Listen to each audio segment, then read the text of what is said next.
Montreal is hosting a major convention this week. Rotary International has more than 1 million members worldwide. 17,000 of them are now in town.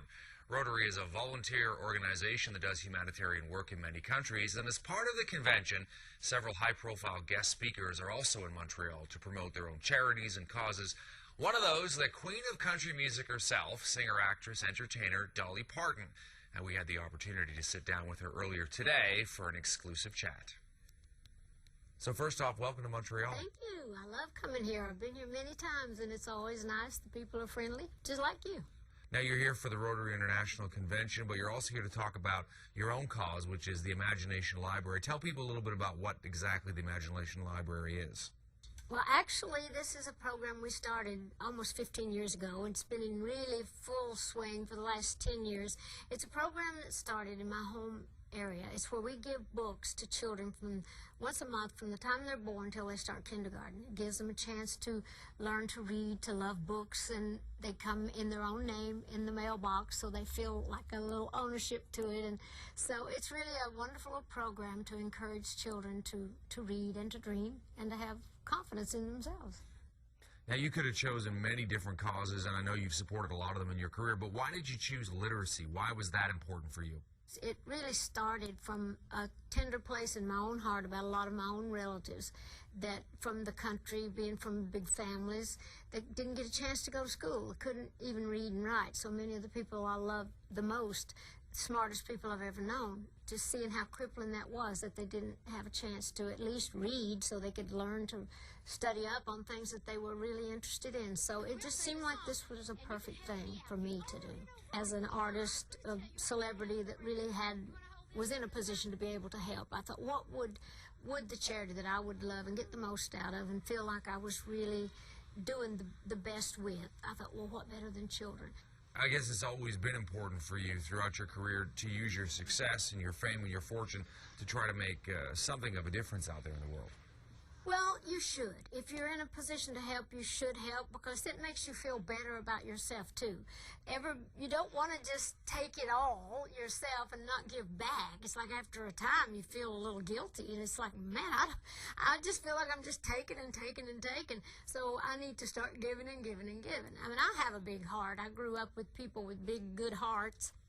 I wonder what goes through your mind when you think about where you came from. A family of 12 kids, by your own admission, you guys were dirt poor, rural Tennessee, 45 years of being in the music business. Now you're the queen of country music and a living legend.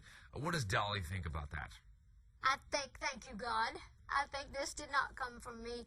This came from something I believed in and trusted, and I always pray every day that God will lead me and guide me, and I try not to take the glory for myself. I am very humbled by it. It was my dream. I wanted it to come true. But I've been so busy working, it never dawns on me that I'm a star.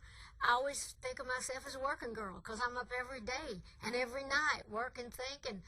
All these many years that I'm still in the business, I look at it like it's my job and it's my joy. Talk a little bit about the music industry for a second. You began recording in the mid-'60s, and when you look at the artists nowadays, what do you think about the changes? Because there's been such a big change in the industry. Well, it's true. The music business has changed in every way, but talent is talent, music is music, and music will always survive. And I really think we have a lot of wonderful artists now, and I see it through the years. I see it kind of go way out there, and then it'll come back, almost like the tide. It just rolls out, and it'll roll back in. You'll always have your people doing your traditional music, and you'll also have the people that want to try for everything. I admire and respect all the people doing whatever they do. I may not always like what they're doing, but I'm sure they don't all like mine either. So I think there's a wonderful world out there, and there's room for everybody, but it definitely has changed. I mean, you got everything from Taylor Swift all the way to Lady Gaga. It's true, and like I say, there's place for all of that. I never try to pass judgment or criticize people in the way they express themselves or whatever age it is. Every generation has its own music and its own way of voicing its feelings and its thoughts, and so I say more power to them. I'm just happy that I still love to write, still love to sing, and that I'm still around after all these years. Your career has spanned 45 years. What's the key to your success? Because a lot of people, a lot of your friends along the way, a lot of other musicians and artists, you know, they fell by the wayside. They're no longer with us. They got lost. How did you manage to not only survive but also thrive? Well, it kind of goes back to what I say often about thinking that it's not me. I always kind of just wake up in your dreams every day and ask God to guide me and to show me what I need to be doing. But I think the main reason for my longevity is the fact that I work all the time. I never lose momentum. Even when I see headlines sometimes say Dolly makes a comeback, like if I have a record, I think, comeback? I never went anywhere. Yeah, I was always here. I was always working. I was always dreaming. I was always planning. And I work all the time. It's like I'm not one to, I have a sign in one of my rooms at home that says a peacock that sits on his tail feathers is just another turkey. And so I kind of feel like I'm a peacock, and I'm not going to sit on my tail feathers. I'm not going to rest on any laurels because I never want to retire. I want to be like Betty White. I want to be hosting Saturday Night Live 25 years from now, 88 years from now. And so my last question, what lies ahead for you? Where does Dolly Parton go from here?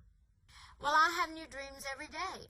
I wake up and I plan and I leave myself open. I pray and I wait for God to answer the prayers. I don't try to answer them for him.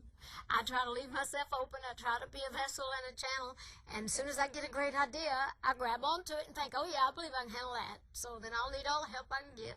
And then I put them in motion and I just wait to see what happens. Well, I want to thank you very much for talking to us today. It's been wonderful. Thank you. It's been wonderful. Yeah, you're a nice guy. Appreciate it. Thank you.